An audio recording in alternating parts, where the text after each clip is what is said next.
Hi guys, last video நம்ம aggregation ஃபங்க்ஷனோட sum x வரைக்கும் பார்த்தோம். ஸோ நெக்ஸ்ட் இருக்கிற அக்ரிகேஷன் ஃபங்க்ஷன்ஸ் வந்து நம்ம இந்த வீடியோவில் பார்க்கலாம். ஸோ நெக்ஸ்ட் நம்மளுக்கு இருக்கிற அக்ரிகேஷன் ஃபங்க்ஷன் வந்து கவுண்ட் எக்ஸ்.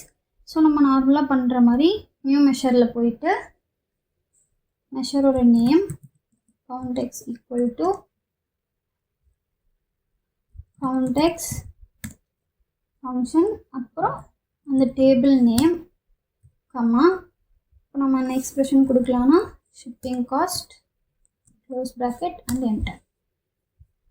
ஸோ நம்ம கொடுக்குற எக்ஸ்பிரஷன் யூஸ் பண்ணி அதை கேல்குலேட் பண்ண வாட்டி ஓவரால் கவுண்ட் வந்து நம்மளுக்கு கொடுக்கும். அதுதான் வந்துட்டு கவுண்டோட எக்ஸ்ப்ளனேஷன். அதே மாதிரி next average X equal to average X function, அதுக்கப்புறம் டேபிள் ஆமா. இப்போ நம்ம இங்கே வந்து குவான்டிட்டியும் யூனிட் ப்ரைஸையும் மல்டிப்ளை பண்ணால் என்ன அவுட்புட் வருதோ ஸோ அது வந்து நம்மளுக்கு கொடுக்கும். இப்போ இந்த குவான்டிட்டி அதுக்கப்புறம் இந்த யூனிட் ப்ரைஸ் இது ரெண்டுத்தையும் மல்டிப்ளை பண்ண வாட்டி அதில் இருந்து நம்மளுக்கு வந்து ஆவரேஜ் வந்து கொடுக்கும். ஸோ நார்மலாக இப்போ நம்ம குவான்டிட்டியோட ஆவரேஜ் வேணும்னா நம்ம ஆவரேஜ் மட்டும் போட்டுக்கலாம். பட் இந்த ரெண்டு எக்ஸ்ப்ரெஷனையும் இந்த எக்ஸ்ப்ரெஷன் சேர்த்திட்டு நம்மளுக்கு வந்து ஆவரேஜ் அதிலிருந்து ஒரு ஆவரேஜ் வேணும் அப்படின்னா நம்ம இந்த மாதிரி ஆவரேஜ் எக்ஸை வந்து யூஸ் பண்ணலாம். ஸோ நம்மளுக்கு நெக்ஸ்ட் இருக்கிற ஃபங்க்ஷன் வந்துட்டு மின் எக்ஸ். ஸோ அதே மாதிரி நியூ மெஷர் போயிட்டு மின் X equal to min x of table name comma expression total amount.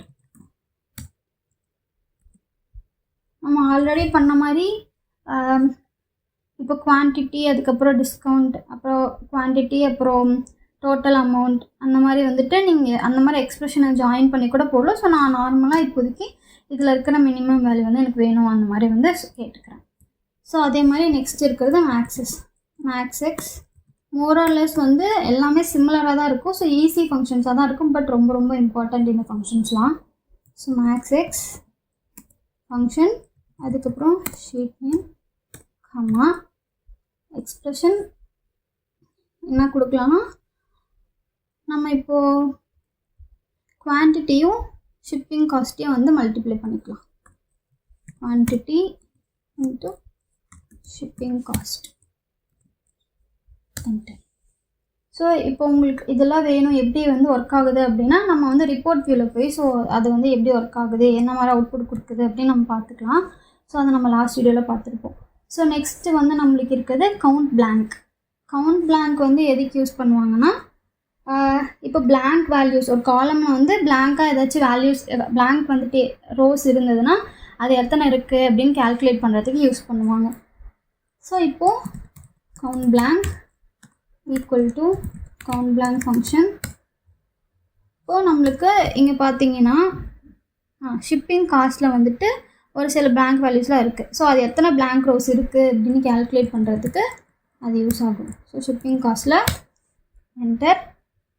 இப்போது நம்மளுக்கு பார்க்கணும் அப்படின்னா கவுண்ட் பிளாங்கில் போய் ட்ராக் அண்ட் ட்ராப் பண்ணிவிட்டு அது கார்டில் இப்போ வந்து 8 ரோஸ் வந்துட்டு நம்மளுக்கு பிளாங்காக இருக்குது அப்படின்னு சொல்லி காட்டுது. ஸோ இந்த மாதிரிலாம் நம்ம ஐடென்டிஃபை பண்ணுறதுக்காக யூஸ் பண்ணிக்கலாம். நெக்ஸ்ட்டு மெஷர் வந்துட்டு count A equal to count A function. இந்த கவுண்ட் ஏ வந்து எதுக்கு யூஸ் ஆகுதுன்னா நம்ம நார்மலாக கவுண்ட் யூஸ் பண்ணுவோம்ல அது வந்துட்டு கவுண்ட் அப்புறம் கவுண்ட் எக்ஸ்லாம் வந்து நியூமரிக்கல் வேல்யூஸ் மட்டும் கவுண்ட் பண்ணி நம்மளுக்கு கொடுக்கும். பட் இந்த கவுண்ட் ஏ அப்படின்றது நியூமரிக்கல் ப்ளஸ் டெக்ஸ்ட்டும் சேர்த்து நம்மளுக்கு வந்து கொடுக்கும். அது எத்தனை இருக்குது அப்படின்னு கவுண்ட் பண்ணி கொடுக்கும். ஸோ காலம் நேம்னா நம்ம கஸ்டமர் நேம் அப்படின்னு வச்சுக்கலாம். இதில் எத்தனை இருக்குது அப்படின்றது நம்மளுக்கு கவுண்ட் பண்ணி கொடுக்கும். அது வந்து கஸ்டமர் நேம்னா ஒரு டெக்ஸ்ட் ஃபங்க்ஷன் தானே. ஸோ அதனால் நம்மளுக்கு டெக்ஸ்ட் எல்லாம் வந்து கவுண்ட் ஏல கேல்குலேட் பண்ணிக்கலாம். அப்புறம் count rose equal to count rose function.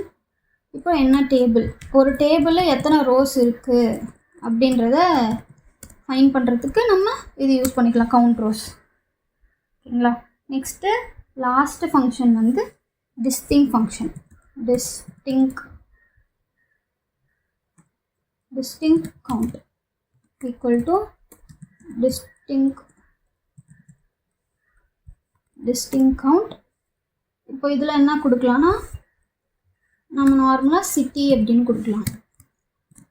இப்போ ஏன் நம்ம இங்கே வந்து சிட்டி கொடுக்குறோன்னா, இப்போ சிட்டிலே பார்த்தீங்கன்னா மும்பை, ஹைதராபாத், சென்னை, டெல்லி, அந்த மாதிரி ஹைதராபாத்து, மும்பை, சென்னைலாம் வந்து ரிப்பீட்டட் ஆகுதுல்ல. ஸோ டிஸ்டிங்க்னாலே நம்மளுக்கு என்ன மீனிங் வரும்னா யூனிக் வேல்யூஸ் அப்படின்னு மீனிங் வரும்.